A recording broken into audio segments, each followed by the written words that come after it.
오늘은 사주 내에서 금신격에 대해서 한번 공부를 해보도록 하겠습니다.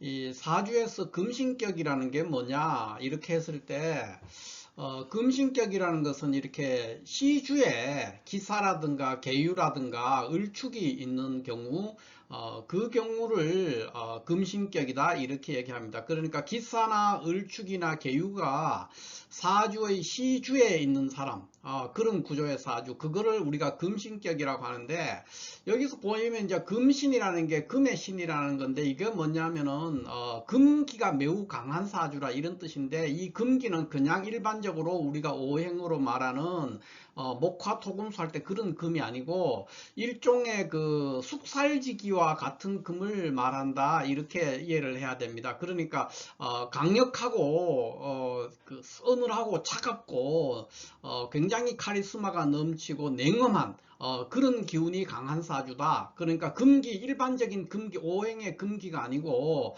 숙살지기와 같은, 그러니까 일종의 경금이죠. 경금의 속성, 그런 속성이 강렬하게 있는 그런 구조다 이렇게 볼 수가 있습니다. 이것이 이제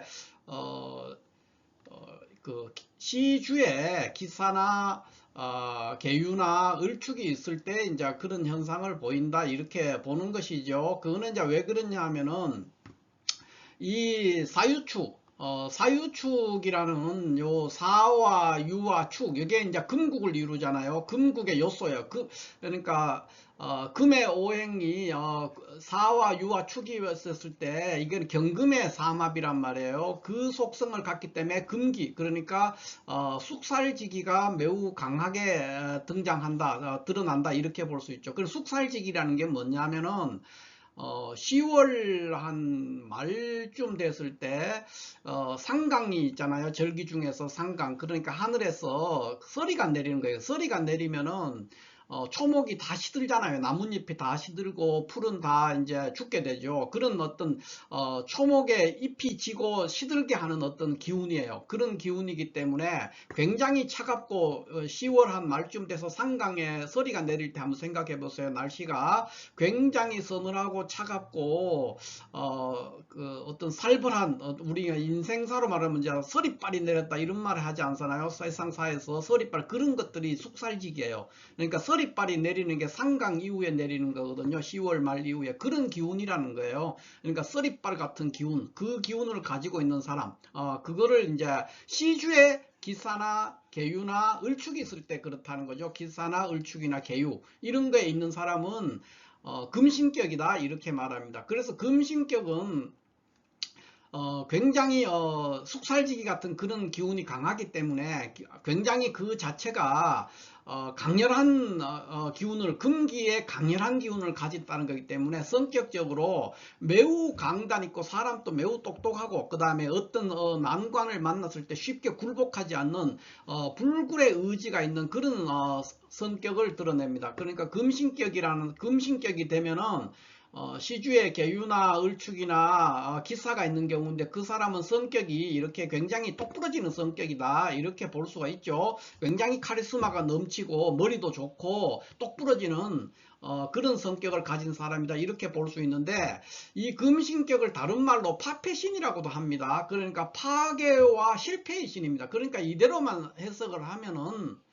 이 금신격이 됐을 때는 안 좋죠. 그러니까 파괴와 실패의 신이니까 이게 형성됐다는 건 안 좋을 수가 있다는 거예요. 그런데 이 강렬한 금기의 그 숙살지기를 갖는 금신이 제복이 된다면은 그렇지가 않다 이렇게 보는 것이죠. 그러니까 금을 제복할 수 있는 것은 화기거든요. 그러니까 화기를 만나면은 굉장히 발전을 할 수가 있다 이렇게 볼 수 있죠. 그러니까 숙살지기 같은 어떤, 우리 십신으로 말하면 평관칠살 같은 거잖아요. 그런 평관칠살 같은 기운이, 그게 숙살직인데 오행으로 우리가 그 갑을병정을 얘기하면 경금이죠. 경금에 해당되는 기운이고, 십신으로 말하면은 편관칠살에 해당되는 그런 기운입니다. 그거는 우리가 경금이라든가 편관, 우리 십신으로 편관이 있을 때 칠살격일 때 칠살이 식상을 만나서 제복되거나 이러면은 매우 부귀해진단 말이에요. 그 자체는 흉신이지만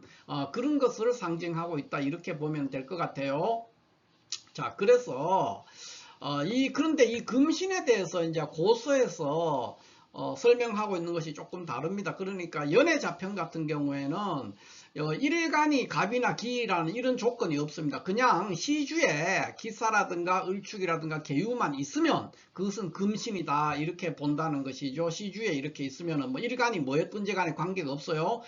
그 경우에 금신이 성립된다 이렇게 설명을 하고 있고, 삼명통회에서는 금신에 대해서 이제 조금 더 범위를 좁혀서 얘기를 하는 게, 무조건 시주에 기사나 을축이나 계유만 있으면은 그러면은 금신이 되느냐? 그렇지 않다고 보는 거예요. 주로 이제 이렇게 일간이 갑일간이라든가 기일간이 돼 있을 때, 그러니까 일간이 갑이나 기일 때 시주에 기사나 을축이나 계유가 있으면은 금신격이 된다 이렇게 이제 보고 있어요. 그래서 저도 오늘 이 강의 시간에 연애자평보다는 삼명통회가 좀 더 자세하게 나와 있거든요. 그래서 삼명통회를 기준으로 일간이 갑일간이나 기일간 이럴 때 시주에 있는 기사나 을축이나 계유가 있으면 금신이 된다는 이 입장을 따르고 있습니다. 그래서 이 이제 금신이 성립이 되면 금신격이라고 하는데, 금신격이 성립되면은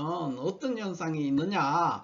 그 사람의 성격이 굉장히 강단 있고 똘똘하고, 그 다음에 불그레이지, 그러니까 집념이 강하다는 거예요. 그러니까 이걸 다르게 말하면 뭡니까? 굉장한 카리스마가 있고 머리가 좋고 또 똑부러지는 성격이다. 그러니까 끊고 맺는 그런 멋이 있는 그런 성격을 가진 사람이다. 이런 거를 알 수가 있죠.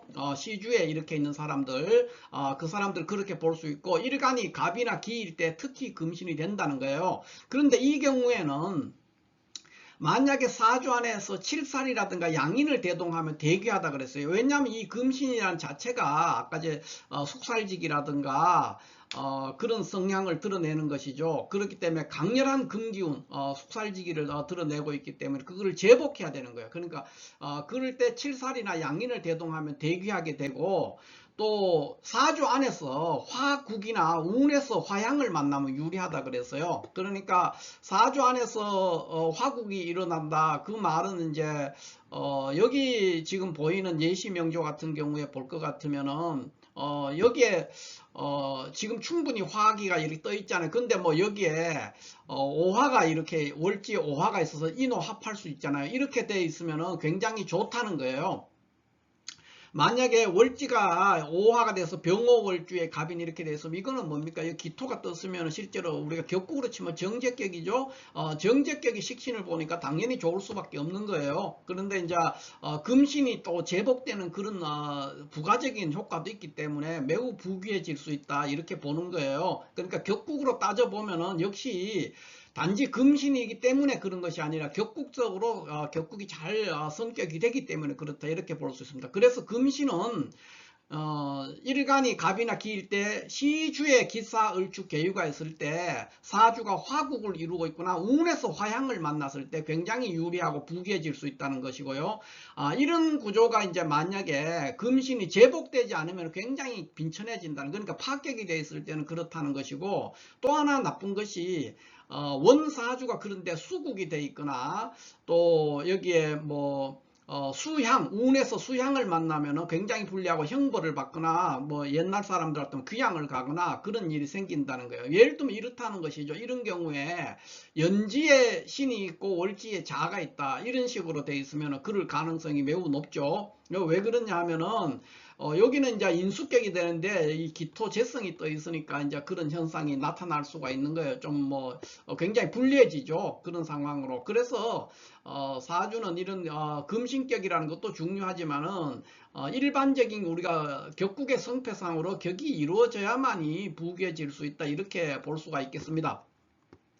어찌됐든 우리가 오늘 얘기하고자 하는 것은 금신격에 대한 어떤 개념과, 또 어떤 경우에 금신격이 되고 금신격은 언제 부귀해질 수 있느냐 하는 것을 중심으로 얘기를 하는 거기 때문에, 기본적으로 금신격은 일간이 갑이나 기일간이라야 됩니다. 일간이 갑이나 기일간이고 시주에 기사가 있든지 을축이든지 계유가 있으면은 부귀한 사주가 될 수 있고, 그 경우에 특히 운이라든가 원국에 화국, 그러니까 화국이 있으면은 숙살지기를 제압할 수 있잖아요. 그래서 화국이 있거나 그러면 좋고, 또 원사주에 수국이 있거나 운에서 수국을 만나면 매우 불리해진다 하는 게, 그게 이제 금신격의 일반적인 정의와 또 그 금신격을 어떤 해결할 수 있는 방안이다, 이렇게 볼 수가 있겠습니다. 그러면 여기에 지금 잠깐 보면은 왼쪽에 지금 제시되어 있는 이 명조는 원나라 때죠. 우리나라로 치면 이제 고려 중반쯤 되는데, 고려 중기쯤 될 때, 그때 원나라에 있던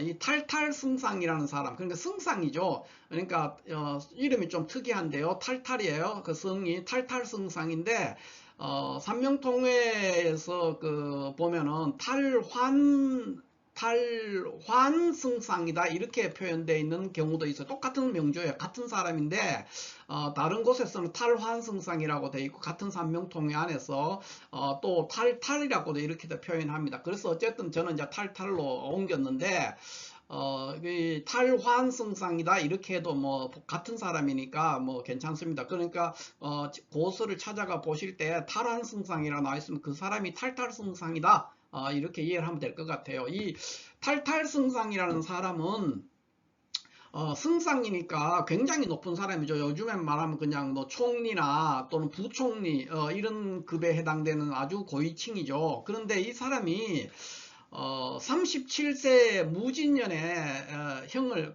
사약을 받고 죽었어요. 그러니까 쇠의 기틀로 만든 사약을 받고 죽었다는데, 어떤 쇠의 깃털을 어떻게 만들어서 제조해서 사약을 만드는지는 모르겠어요. 근데 어쨌든 사약을 받고 37세 무진년에 이 사람이, 젊은 나이죠. 이제 옛날 사람 같으면 어느 정도 살았어요.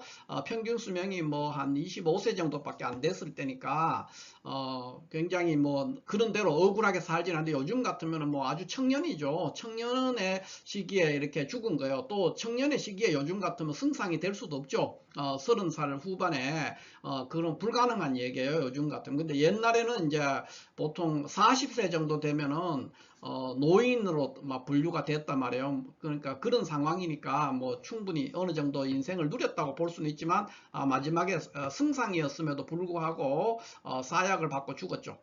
그런데 이제 그거 왜 그렇게 됐냐 이렇게 했을 때, 이거를 37세니까 지금 신의 대운에 있는 거예요. 대운상으로 신의 대운 무진년이 되는 겁니다. 신의 대운 무진년에 이렇게 이제 사약을 받고 죽었는데, 이 경우에 이제 이 금신격을 설명할 때, 산명통에서 설명할 때 진토가 와서 여기에 진진형이라든가 축진형 이런 걸 하니까 이 수국이 동했다는 거예요. 수국, 물의 나라 수국이 동해 가지고, 아까 여기 수국이나 수향은 불리하다 그랬잖아요. 그러니까 신의 대운 자체가 해자축으로 되는 수방에 들어와 있는데, 또 진토가 와서 수국을 건드리는 거, 형을 하면서 물이 동요된 거죠. 그러니까 수국이 움직이면서 그러면서 금신격이 무너져서 사약을 받고 죽었다 이렇게 이제 설명을 합니다. 그런데 이제 이거를 우리가 격국으로 설명을 할 것 같으면 아주 이제 간단하죠. 이런 경우는 이제 우리가 칠살격이 파격이 된 케이스, 그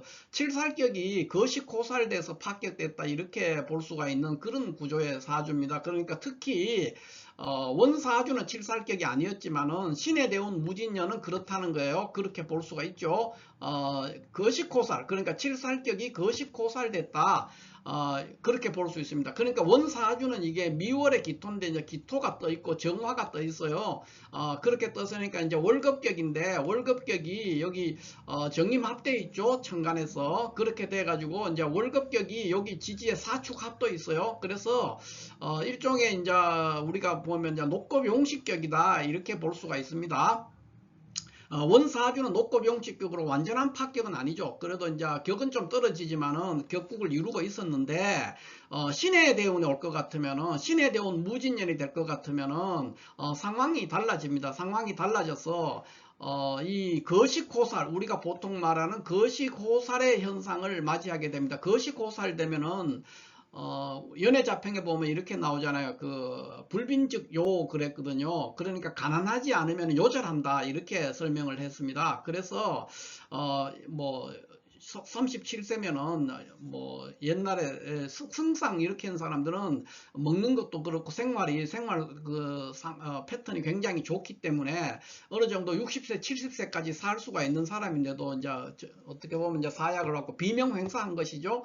그렇게 된 원인이 삼명통회에서는 이제 금신격이 수국을 만나가지고 파격이 됐다 이렇게 설명을 하고 있고요.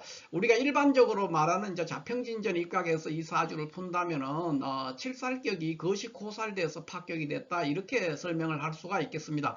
자, 이렇게 해서 오늘은 시주에 사주의 시주에 을축이나 기사나 또 계유 같은 게 있으면은 그러니까 시주에 있는 거예요. 시주에 을사나 기사나 을축이나 계유가 있게 되면 을사가 아니고 기사입니다. 기사나 을축이나 계유가 있게 되면은 금신격을 이루는데 이것이 제복이 되면은 매우 부귀해질 수 있다 하는 그 얘기를 제가 오늘 말씀을 드리는 거예요. 그런데 이제 다시 정리하자면은 삼명통회에서는 일간이 갑이나 기일 때 한정해서 주로 얘기를 하고 있고요. 연애자평에는 일간에 이런 제한을 두지 않습니다. 그냥 시주에 기사나 계유나 을축이 있으면 다 부귀해질 어느 정도, 그러니까 제복만 된다면은 그 경우에 화기가 강하다면 사주 안에 또는 칠살이나 양인을 대동했다면 그러면 상당히 부귀해질 수 있다 하는 얘기고, 만약에 그렇지 않으면 반대로 완전히 빈천해지거나 이렇게 될 수 있다는 거예요. 여기도 제복되지 않으면 빈천하다 그랬잖아요. 제복되면 부귀한 거고, 그것이 이제 금신격이다 이렇게 볼 수가 있겠습니다. 어쨌든 금신격은 굉장히 대부대기해지거나 또는 빈천해지거나 하는 어떤 그 갈림길에 있는 어떤 잠재력을 보유하고 있는 그런 사주다 이렇게 볼 수가 있고, 설사 그것이 제복되지 않더라도 그 사람의 성격은 이렇게 시주에 기사나 을축이나 계유가 있으면은 성격이 굉장히 강단 있고 카리스마가 있고 끊고 맺고 그 다음에 머리가 좋고 쉽게 난관에 굴복하지 않는 불굴의 의지를 가지고 있는 그런 사람의 성정을 가지고 있다 이렇게 볼 수가 있겠습니다. 어쨌든 뭐 시주에 이 금신격이라는 것은 나쁜 뜻은 아니에요. 그대로 해석하면 파페이신이니까 아주 나쁘지만은 대부분 금신격 중에서 조금만 제복이 되면은 엄청난 발전을 하니까 부귀해질 수 있는 그런 사주다 이렇게 볼 수가 있겠습니다. 그래서 이 각자의 사주에서 시주가 을축이나 기사나 계유가 있으면 사주 안에 화기가 있다면 굉장히 유리합니다. 그런데 수기가 강하다 그러면은 좀 불리해질 수가 있죠. 그래서 그런 경우에는 운에서 화기를 만나면 좋습니다. 그러니까 그런 식으로 해서 사주를 한번 살펴보시는 것이 좋다 이렇게 볼 수가 있겠습니다.